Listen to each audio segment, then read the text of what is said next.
There we go. Okay, so this is as what you see on the screen in front of you, Yose ben Yoezer. This is a class in the Spotlight in Chazal or Spotlight on Chazal series. This is the second part of the series. We gave the first part about this time last year. We're going to be continuing from where we left off, and we're going to be talking about the transitionary period, except that now we're transitioning from the people we spoke about the last time to now where we're going to be dealing with the Hasmonean period. In the last class, we spoke about the transition, how we had the men of the Great Assembly. This was a coterie of people that were associated with Ezra the Sofer, Ezra the scribe. They brought about a new way of engaging with Judaism, where the leadership was no longer in the priesthood, rather the leadership was in rabbinic personalities. People led due to the virtues of their Torah scholarship and the force of their personality, how popular they were based on their charisma and their ability to share convincing ideas of Torah and service of Hashem. That was in the previous class when we spoke about Antignos Ish Socho as well as Shimon HaTzadik. We're now going to be talking about the next generation, and this is also a transitional period. We're going to be talking about the Zugim, or the pairs. These were pairs of rabbis who led by virtue of their scholarship, by virtue of their charisma. And this group really found its footing during the 2nd century BCE, before the Common Era, where the Second Temple is still functioning. And this was a time of increasing Hellenism, where Hellenistic tendencies were spreading. And the sectarian nature of the Jewish people at this time really takes an interesting turn. We finally find that Judaism is stratifying into different sects, different groups of people. You had the traditionalists, who are generally or broadly known as the Hasidim. These were perhaps the leadership, we're going to talk more about them later on, who really crystallized around the Hasmoneans in support of their rebellion against the Seleucid Greek Empire, and who were fighting a battle against not only the Seleucid Greeks, but also many of their brethren, many fellow Jews who were Hellenized or who espoused the spread of Hellenism in order to, find more sophisticated, better footing within the broader society. Perhaps there was a view that this would elevate them to something better, something more. Traditional Jewish values were out, new Greek values were in. And so we find that sectarianism develops, and we find different movements within the Jewish people. This is about the time when the Sadducees show up for the as a group who are called as such, Sadducees. This is when the Essenes make their appearance. And we're going to talk a little bit about them, but we're going to be focusing on Yose ben Yoezer. We're going to be talking about who this rabbi was, and the moniker that I gave him in the reminder email today was that he was the Maccabees rabbi. Why was he the Maccabees rabbi? Well, because he was considered to be the rabbinic leader at the time of the Hasmonean rebellion against the Seleucid Greeks, when the Jewish people fought and established control over the Beis HaMikdash, over the temple, and which we celebrate to this day on Hanukkah. So he was the rabbi during the time of the Hanukkah rebellion, the Hanukkah revolt, whatever we're going to call it. Let's talk a little bit about him, but let's first read what he has to say. In front of us, we have Yose ben Yoezer and his partner. If you recall, I mentioned that the rabbis operated in pairs, in partners, at least for several generations during about 170 or so BCE through till about probably until about about 50 BCE. We'll get to that point later on. So Yose ben Yoezer has his partner Yose ben Yochanan. And here you see the very famous Mishnah that many of you are familiar with, because it's from the very first chapter of Avos, of Pirkei Avos, chapters or ethics of our fathers. And here we have Yose ben Yoezer, Ish Tsereda, Yose, son of Yoezer, who was from the town of Tsereda, the Yose ben Yochanan, Ish Yerushalayim, Kiblu Mehem. they received the Torah from the previous generations who are mentioned in the earlier Mishnayos. This included people like Shimon HaTzadik, Shimon the Wise, and Antignos Ish Socho. Yose ben Yoezer Ish Tzareda Omer. Yose, the son of Yoezer, from Tzareda, he said the following: Yehe beisacha beis va'ad l'chachamim. Your home should be a house, a meeting house for the wise. V'heve mis'abek ba'afar raglehem. And you should, if there are no places for you to sit down, even if it means sitting on the floor. Be present, be a party to the conversation. Listen to what they have to say. Drink with thirst their words. The very next Mishnah we see is from Yose ben Yochanan, who was his partner here.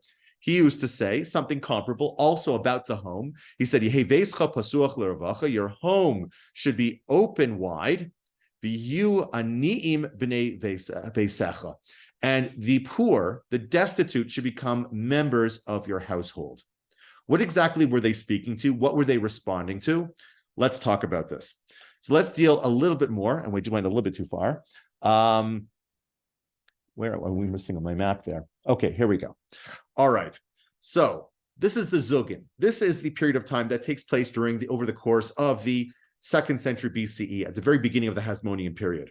This was a very crucial century because we have finally crystallized a Jewish identity. We kind of figured out what does it mean to be Jewish, because now we have another cultural tendency or cultural trend to contend with, namely Hellenism. And this also fostered the belief that we have to defend our Jewish identity. This century, as I mentioned, begins with the spread of Hellenism, which was then followed by the Maccabean revolt. The second half of the century saw the establishment of the Hasmonean regime and the Hasidim, who were the rabbinic leadership that crystallized around them, where the Hasmoneans were able to centralize authority and power. They created a monarchy that partnered the monarchy with the high priesthood. The Hasmonean kings were priest kings. They were the Kohen Gadol, as well as kings of the kings over the Jewish people, over Israel. The first pair that we just mentioned here, Yose ben Yoezer and Yose ben Yochanan, they were very active in the time of Antiochus Epiphanes, and thus Antiochus IV. Antiochus Epiphanes was the Antiochus that we celebrate defeating on Hanukkah.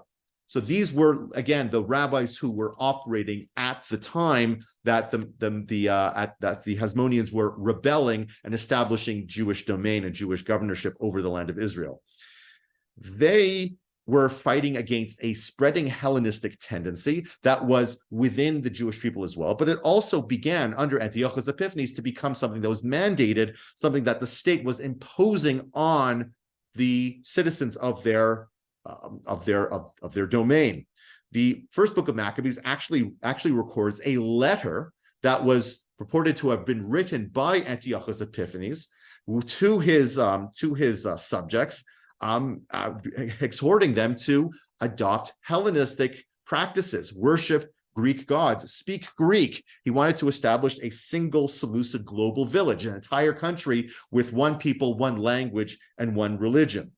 And he also found allies. As I mentioned, there were many Hellenistic Jews, and he actually found a very notable ally in a man by the name of Jason, who bought his way to be considered the Kohen Gadol on the promise not only of a very generous bribe to Antiochus Epiphanes, but also to spread Hellenism amongst the Jews. And he transformed Jerusalem, Yerushalayim, into something of a polis with all the trappings of Greek culture. We read in the book of Maccabees that they constructed a gymnasium. There were lectures in literature, philosophy, sport, and music.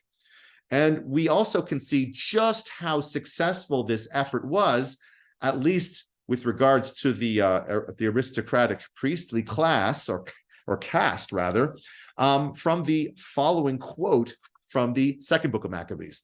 Here it says, "To such heights did the passion for adopting Greek customs develop, And the fad for imitating foreign manners advanced on account of the ever-growing wickedness of that no priest Jason, that no longer were the priests interested in the service of the altar.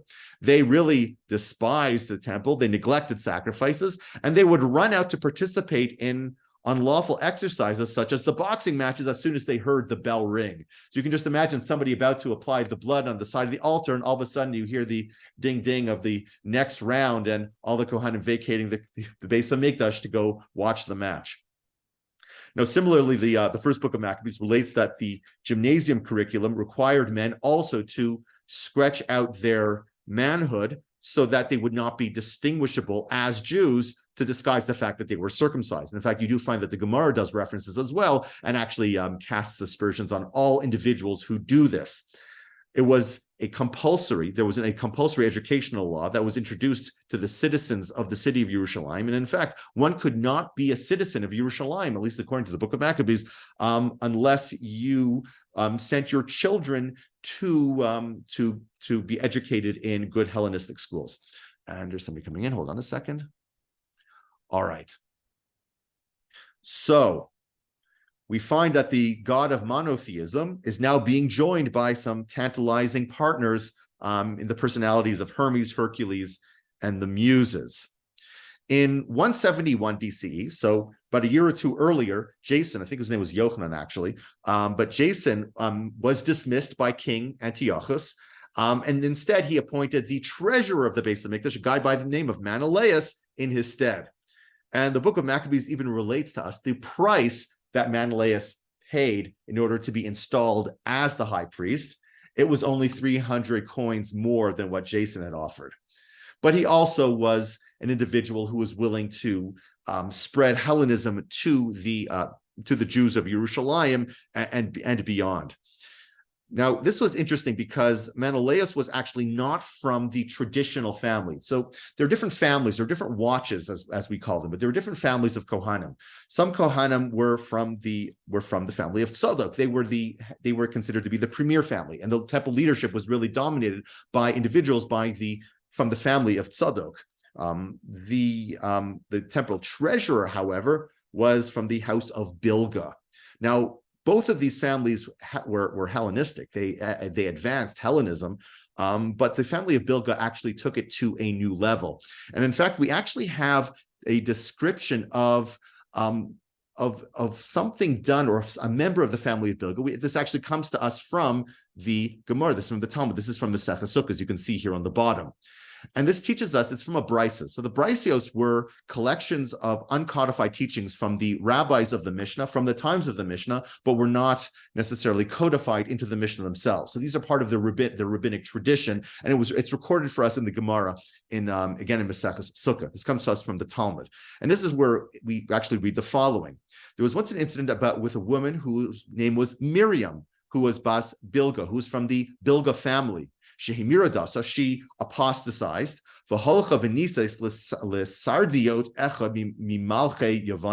and she married some kind of an officer in the military of the Greeks, the Seleucid Greek Empire. And so when the Greeks finally sort of breached the Yerushalayim and were able to extend their domination and impose themselves into the temple itself, she accompanied her husband and then ran into the temple precinct and started kicking the altar.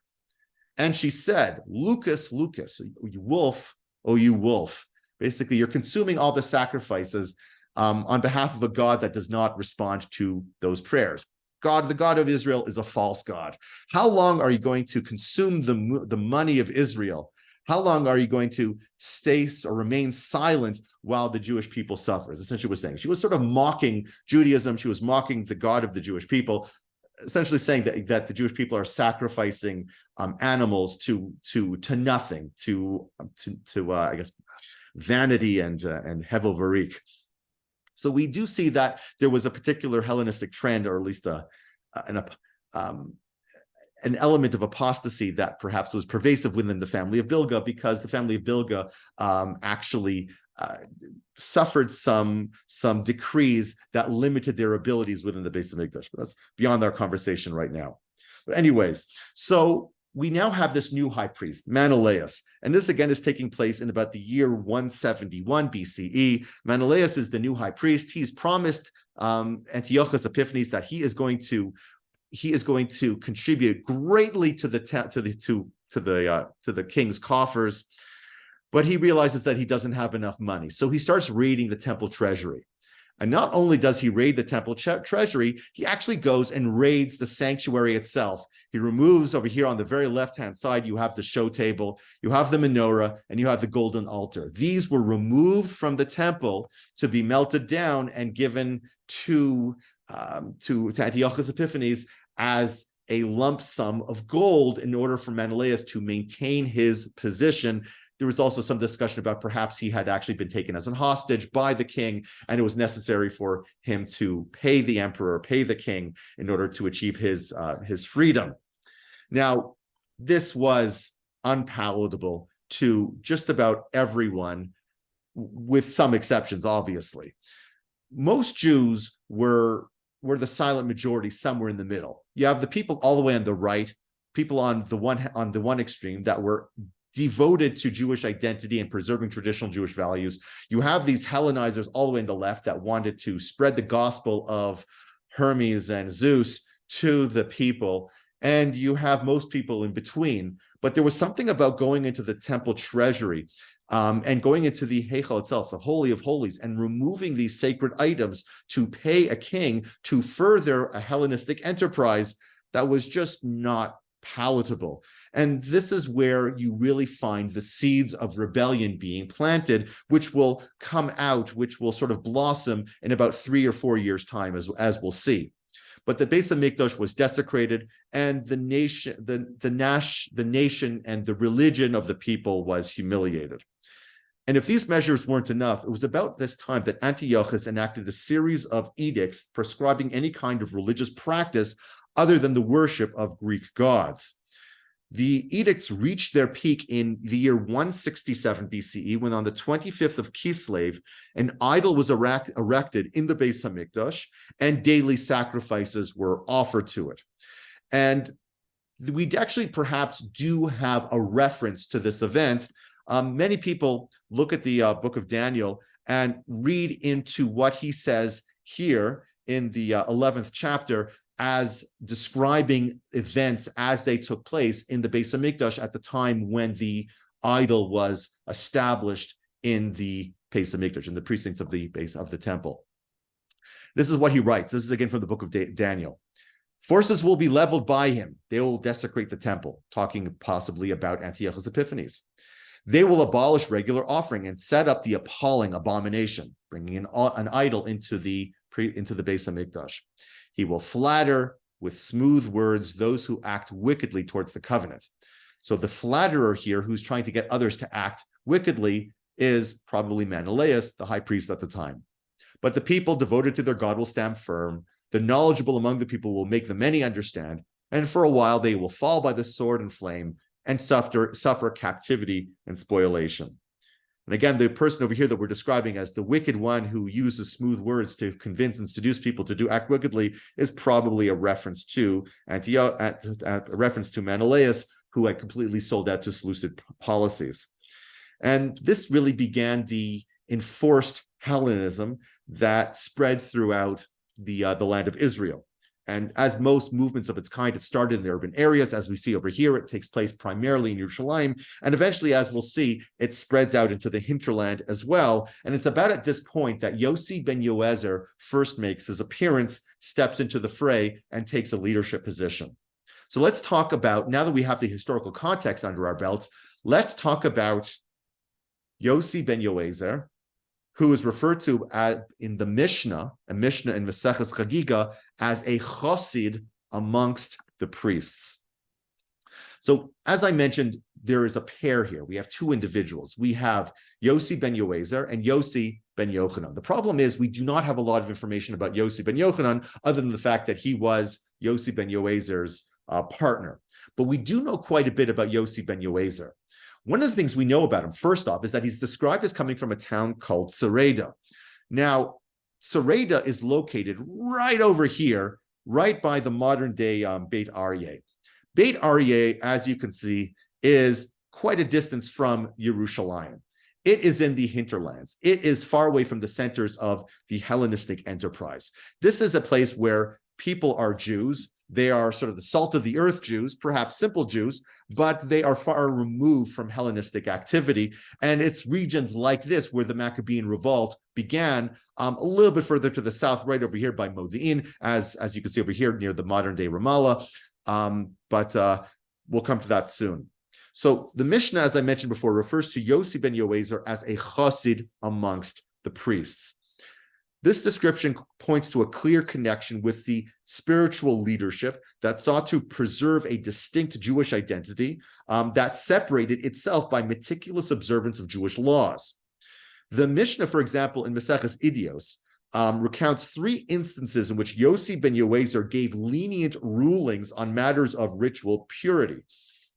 As a result, he has the nickname. He's referred to as Yose the Sharia, Yose the lenient one. The description here in the Mishnah that I just cited on our title screen as being a chassid places him within the mainstream of the Hasidim. This is a group of people during the Second Temple who spearheaded the Hasmonean rebellion. The book of Maccabees describes the Hasidim as a group that, again, crystallized in support of Matisyahu, who was the first Hasmonean, Hasmonean of note, let's say. His son was Yehuda Maccabee. And there's a striking similarity that we see between the Chachamim, who are referred to as the Hasidim, as well as the men of the Great Assembly. Great Assembly were the people from the previous generation.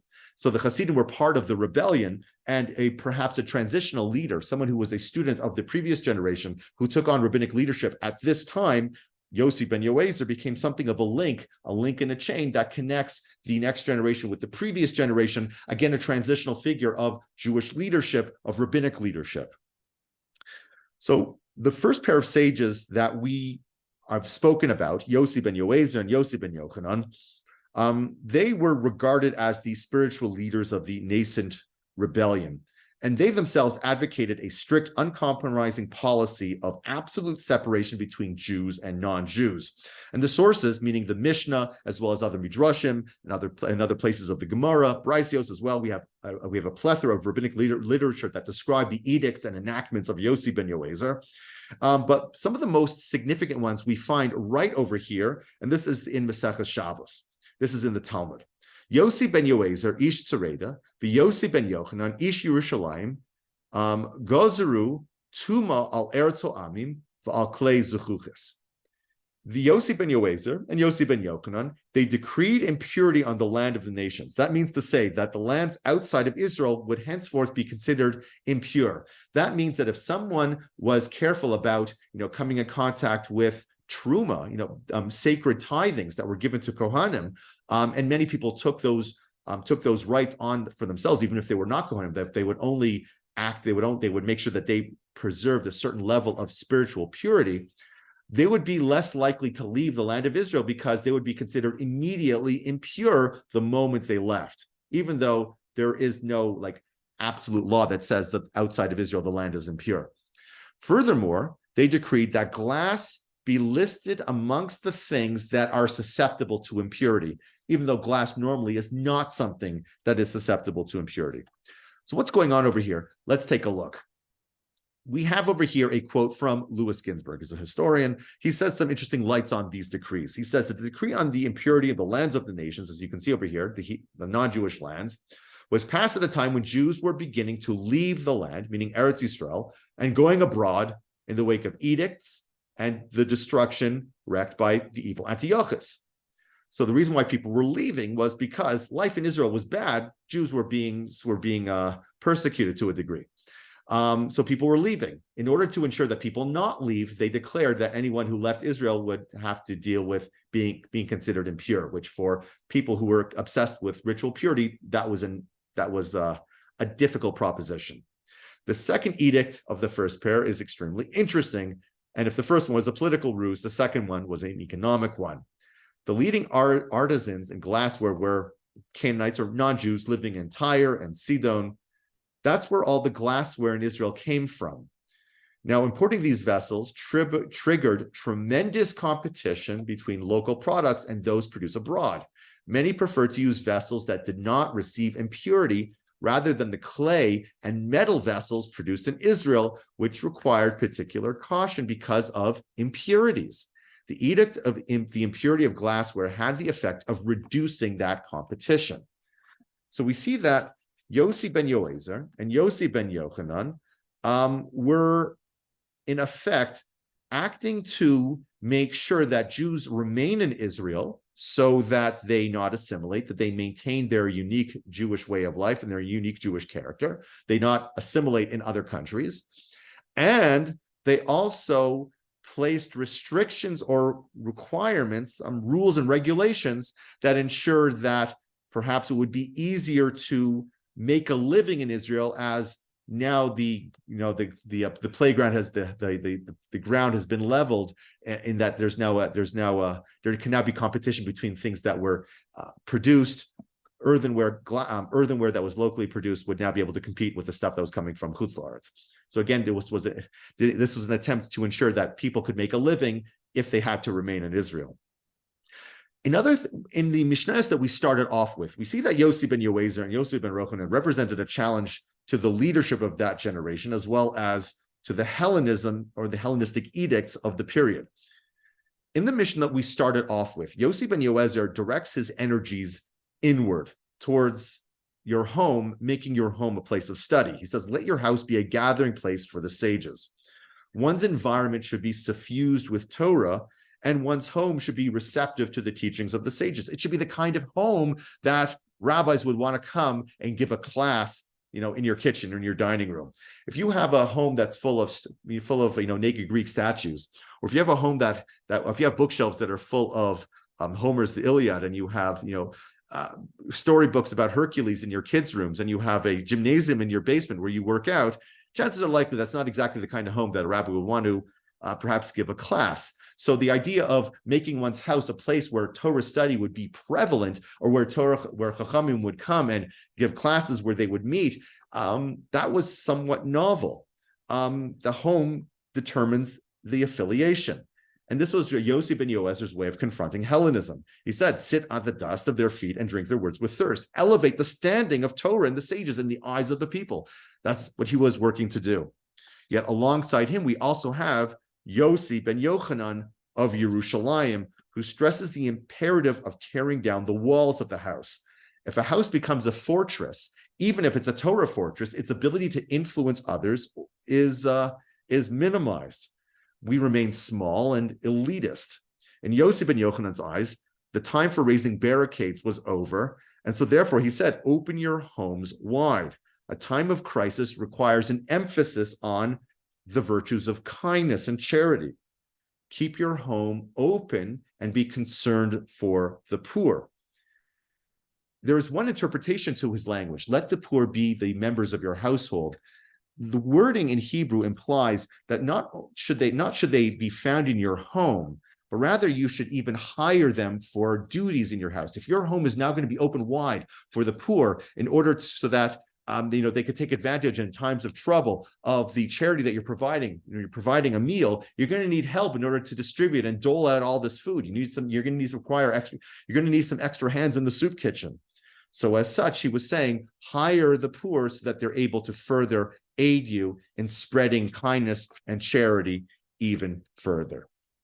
So we have a bit of a character sketch of Yossi ben Yoezer as an individual who was attempting to fight against Hellenistic trends. He was concerned for the economic welfare of his people, and he was also active in inculcating a culture of the veneration of Torah amongst the Hamonam, amongst the multitude.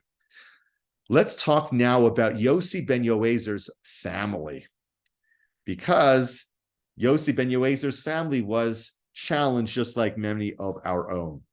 In the struggle between the Hellenists and the Hasidim, the rabbinic leadership during the time of the Hashmonaim, it was not between two clearly defined camps. The boundaries between rival parties were often blurred, and we had many families that, where one member would be a fervent supporter of the Hasmonean rebellion, while others would be completely in sympathy with Hellenistic culture, who would avidly watch the games in the stadiums.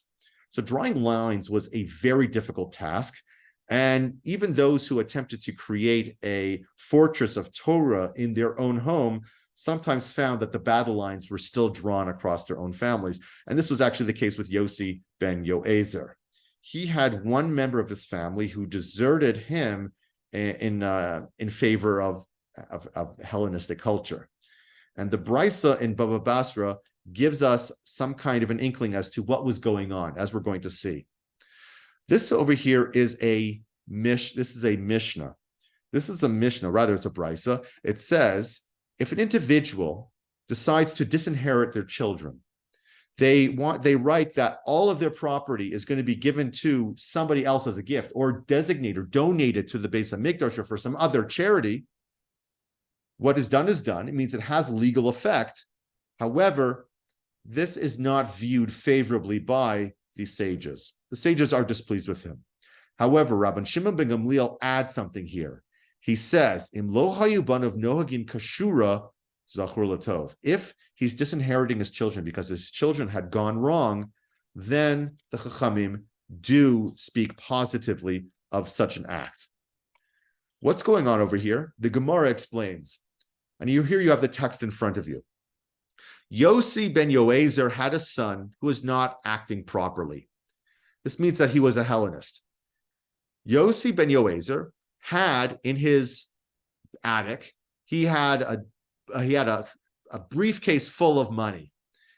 He arose and he consecrated it to the temple, depriving his son of his inheritance. Again, because of his background, because of the context of his life, because of who and what he was true to his elitist tradition. He disinherited his son and dedicated all of his worldly goods to the temple. So his son then went and married the king of King Yanai's crown weaver. Now, King Yanai wasn't the king at this time. This is actually a reference to Menelaus. Menelaus was the high priest at the time. Yose ben Yoezer's son married Menelaus's daughter. Menelaus was the high priest, the one who was carrying out the Seleucid agenda. Now, because he was disinherited, he had no money. He was destitute. So after the son's wife gave birth, he bought her a fish. He gutted the fish, and in the stomach of the fish, he found a pearl. He decided to sell it.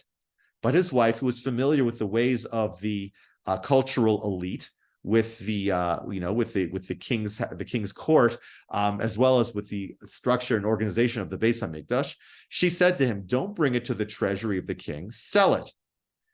Because if you sell it, go to the king, they're just going to give you a pittance and take it from you, confiscate you, and claim eminent domain.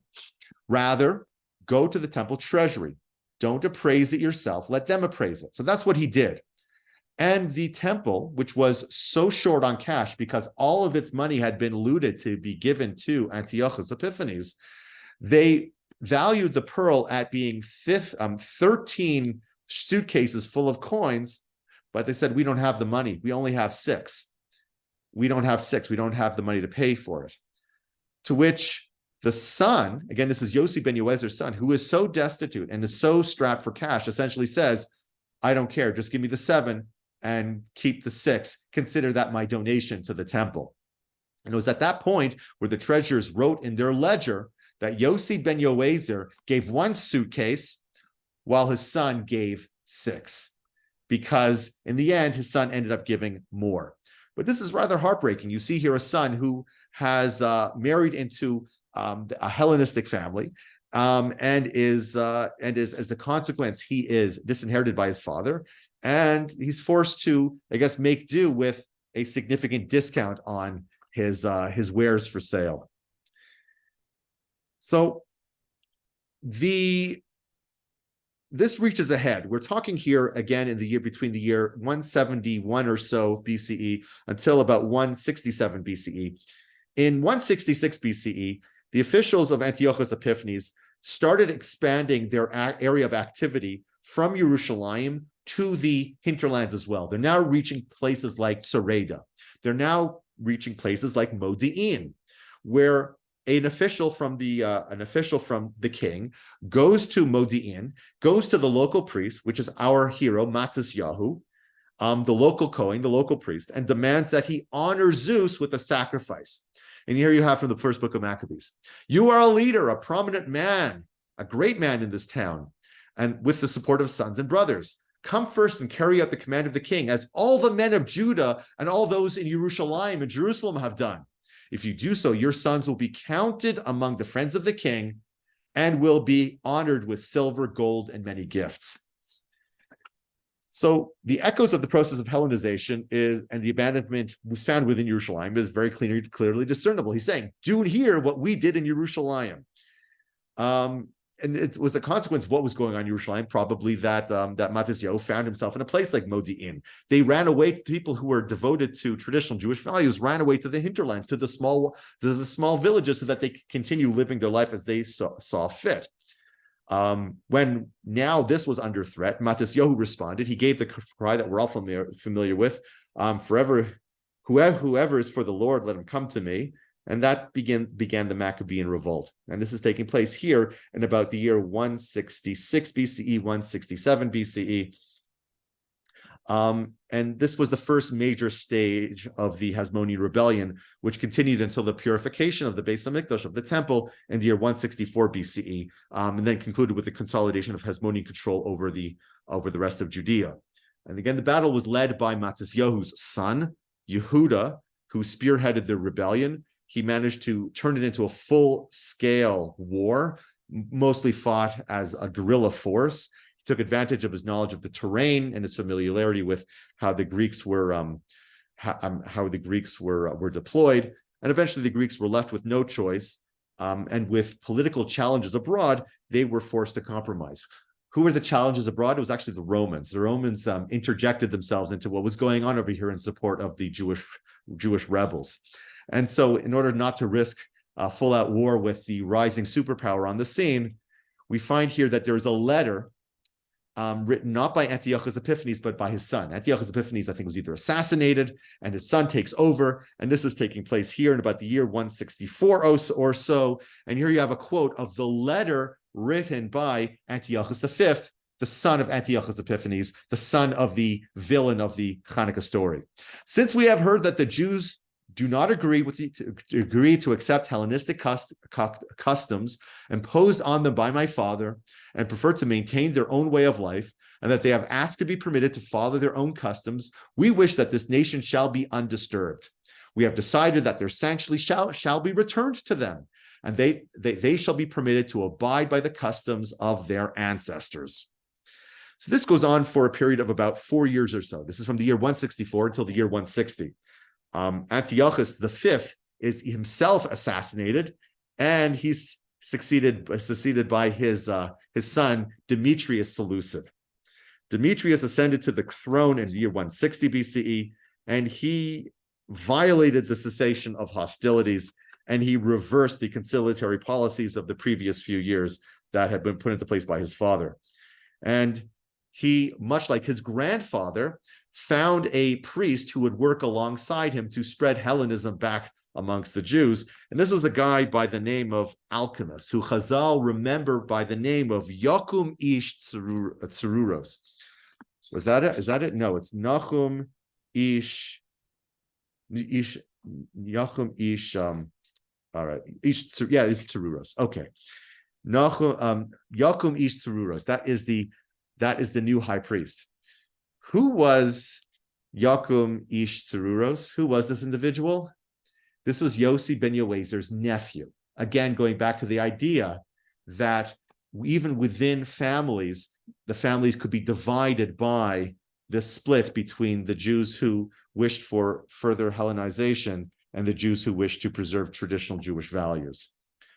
And the very first thing that Yakum Ish Tsururos did with his new office as the high priest, empowered by the emperor of the Seleucid Greek Empire, Demetrius Seleucid, was to execute 60 of the priests who had the moniker of being Hasidim, the Hasidic priests, the priests who were identified as supporters of the Hasmonean rebellion, including his own uncle, Yose ben Yoezer.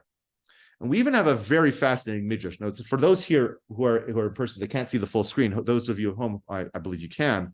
Let me read to you what I have on the screen. Yakum of Tsururos, who was also known as Alchemist, was the nephew of Rabbi Yose ben Yoezer of Tsereda. He had decided that Yose ben Yoezer was going to be executed. And so he was riding out one Shabbos, and he happened upon Yose ben Yoezer, who was standing by a beam of wood upon which he was going to be crucified. So Alchemist taunted Rabbi Yose ben Yoezer, his uncle again, and says, take a look at what my master has been able to provide for me. I'm able to sit on a horse. Look at what you now have to ride, this beam of wood upon which you're going to be crucified. Just mocking his uncle. My master is better than your master. To which Yose said in response to him, if this is the end of those who anger him, how much more so those who accomplish his will? He's basically, to a certain extent, he's setting up a punchline. And he's basically telling his nephew, if this is what you are now receiving because you have angered him, and you are one who is angering God, think about how much one receives if they accomplish God's will. If you're getting this and you anger God, think about how much one gets if they do God's will. To which his nephew responded, I don't understand. You're being punished, and you're now claiming that somebody who accomplishes God's will is going to be rewarded. If I'm riding a horse, all the more so those who accomplish God's will. Who has been able to accomplish God's will, or who has done more for what you believe God to be demanding than you? To which he responded, this was the punchline. If this is what happens to me as one who accomplishes God's will, I'm about to be executed. Think about how much punishment one is going to receive if they are one who has angered God. If I've done God's work, if I've fulfilled God's desires, I've fulfilled my mandate to be a Torah true Jew, and I'm being punished in this way, think about what's in store for you. According to the Midrash, Yakum ish Tsuros was thusly chastened and turned about and did a complete teshuvah. But that's not entirely historical. I do not believe we have any. We know exactly what happened to Alchemist after Yose ben Yoezer was killed, after he was executed. So let's talk about the legacy of Yose ben Yoezer. Yose ben Yoezer is referred to again as the first of the Zugin, the first of the pairs. These were Jewish leaders who operated in pairs, partnership with others. Here we have Yose ben Yoezer and Yose ben Yochanan. This is a statement that we find in the Mishnah. The Mishnah in Sota reads as follows: Mishames Yose ben Yoezer ish Tsereda, be Yose ben Yochanan ish Yerushalayim. When these individuals died, batlu ha'eshkolos, the bunches spoiled, they ceased, they just weren't the same.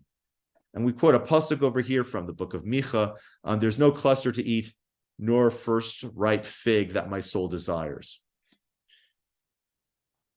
The Tosefta adds, in all the bunches of the grapes that Israel grew from the death of Moshe to the rise of Yose ben Yoezer of Tsereda and Yose ben Yochanan of Yerushalayim, there was, no blemish to be found.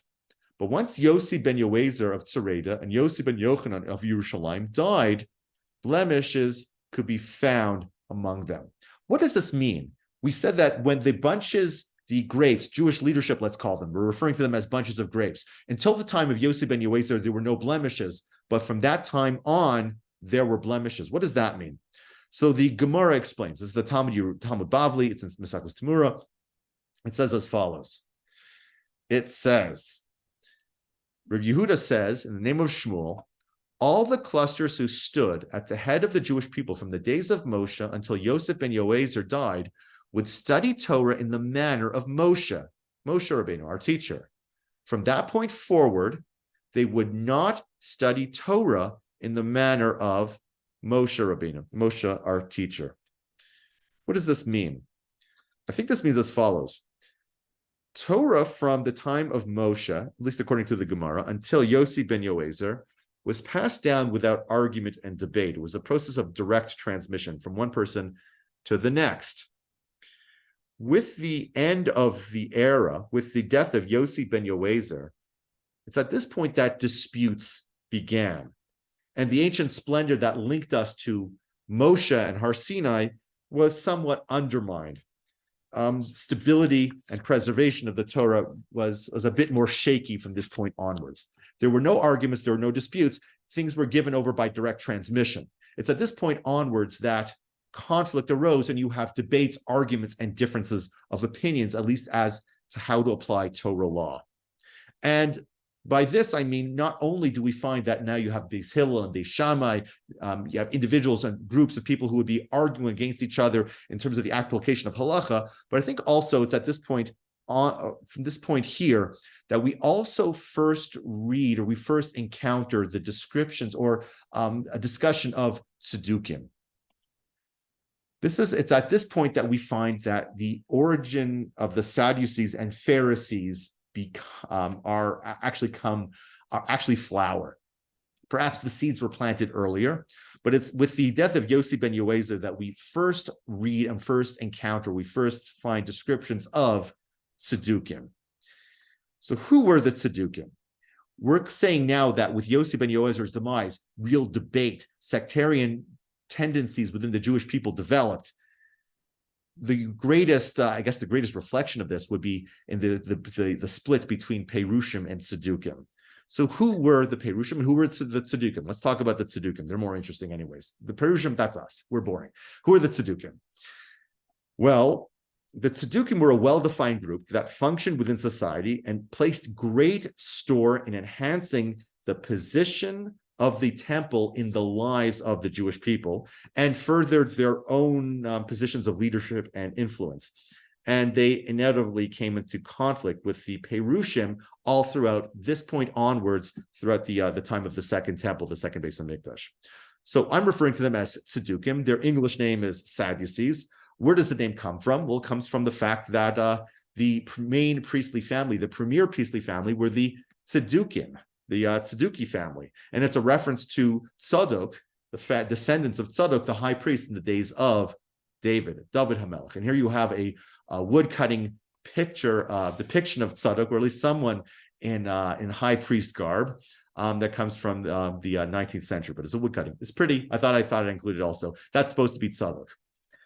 Anyways, so the name Tzeduki or Sadducees presumably traces some connection to Tzadok, or the family that held the reins of priestly leadership throughout most of the Second Temple era until Antiochus here in our discussion here. Now, this group was rather aristocratic.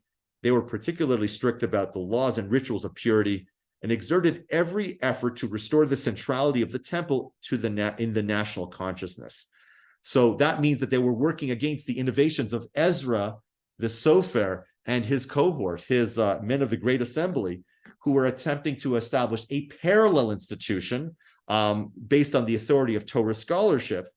The influence of the rabbis were an affront to the Tzedukim, who saw that the only appropriate expression of leadership was from the priesthood, and the Beis Hamikdash should retain its premier position as a venerated institution, perhaps the Torah as a second. And so they worked against the tradition of innovation that had been introduced by the men of the Great Assembly, which were then followed by the Zugim, the pairs, and then by the Chachamim, the Tanoim, the authors of the Mishnah. So most of the laws that survive from the Sadducee academies promote a strictness in the laws that relate to ritual purity and the temple and its paraphernalia, its associated vessels. And I know that we're running short on time. Things are getting rather long. But this is actually a Mishnah. This is actually really, really fascinating. This is a Mishnah. This is a statement about Yossi ben Yoezer. Again, we're still talking about him. He testified concerning the Isle locust. He said that it was a kosher locust. You could eat it. He said that liquids in the Beis Hamikdash, there was water on the ground. There were pools of water. There were also pools of blood because animals were being sacrificed. Animals were being shechted. He declared that the water on the ground of the Beis Hamikdash was not susceptible to impurity. And we'll leave the last for now. It's talking about some of the laws of Tuma and Tahara. Here we have something from the Dead Sea Scrolls. We can actually see the halachic opinion that disagreed with Yose ben Yoezer, who actually argued that the water on the ground of the Beis Hamikdash was in fact holy because it was mixed with the blood, and as a consequence, it came in contact with the sacrifices, therefore it was susceptible to becoming impure. And this is again from the Qumran sect. This is from the Temple Scroll, which is the longest of the Dead Sea Scrolls. You can't see it locally here. You can see it at home. It says, you shall make a channel around the altar so that water flows and runs through it, and it should be drained into a deep recess into the middle of the earth, so that it should never be touched because it's mixed with the blood of the burnt offerings and is therefore susceptible to impurity. So we see here that Yose ben Yoezer is going toe-to-toe with whoever was the author of the Temple Scroll, probably someone who reflected the Tzadduki point of view, which was found amongst the Dead Sea Scrolls, representing perhaps a point of view that was held by the Qumran sect as well. According to the Temple Scroll, again, the water is susceptible to impurity, while Yose ben Yoezer argued that it was not susceptible to impurity. So the connection between the Temple Scroll and the Tzaddukim becomes evident when we compare the positions adopted by the Tzaddukim that we encounter in the Gemara and other rabbinic sources, as well as the halachic points of view that were adopted as personified, as sort of described in the Dead Sea Scrolls that have been researched over the previous 50 years. The comparison shows that in halachic matters, the group was similar, if not identical, to the Sadducees, to the Tzaddukim. And the significance of the Tzadduki dispute with Yose ben Yoezer is cleared when viewed against the background of their desire to deepen awareness of issues of purity and impurity in the Beis Hamikdash. They argue that any water coming in contact with the sacrifice becomes part of the temple, and as such has a sacred value, has sacred importance. Rabbi Yose ben Yoezer, who was arguing against this, said that the water does not become holy. So we do see over here right away that Yose ben Yoezer is arguing with a group of people who are perhaps identified with the Tzaddukim. They're not mentioned as Tzaddukim by name, but we do see that he is arguing, and the fight is about purity in the temple. So if our assumption is correct that this mission that we've just recited and read against this Temple Scroll, we perhaps have the earliest pieces of evidence of the beginning of the dispute between the Tzaddukim and the Perushim, the Sadducees and Pharisees. So it's at this point that in the life of Yose ben Yoezer that the seeds of Sadduceeism are planted. Perhaps they were planted before, but it's at this point when, I guess, real breaches are made, when you do find that we start splitting ourselves into actual factions. Yose ben Yoezer's demise, this unbroken tradition of undisputed authorship and undisputed transmission of Torah, really seems to break down. Perhaps we see here evidence of the very first argument between a Pharisee and a Sadducee, the argument here between Yose ben Yoezer and the author of the Temple Scroll. And just one idea, perhaps the reason why we're called Pharisees, or the rabbis then were called Pharisees, was, again, there's another quote, you can see it over here, also from the Dead Sea Scrolls, where we see that these individuals said, we're segregating ourselves from the rest of the community. The people who were separated from are parush. They are separated from. The word Pharisee doesn't necessarily mean that we have separated ourselves. Rather, we were the group that others have separated themselves from, as you see here, that the Qumran sect talk about this at length, about this drive, this desire to mingling in the affairs of others and not associated with the forces of the sons of darkness. All right, there's definitely much more I would have loved to say, but we're running late. And I am now open to questions, comments, or rebuttals. And I'll stop the recording right now. Okay.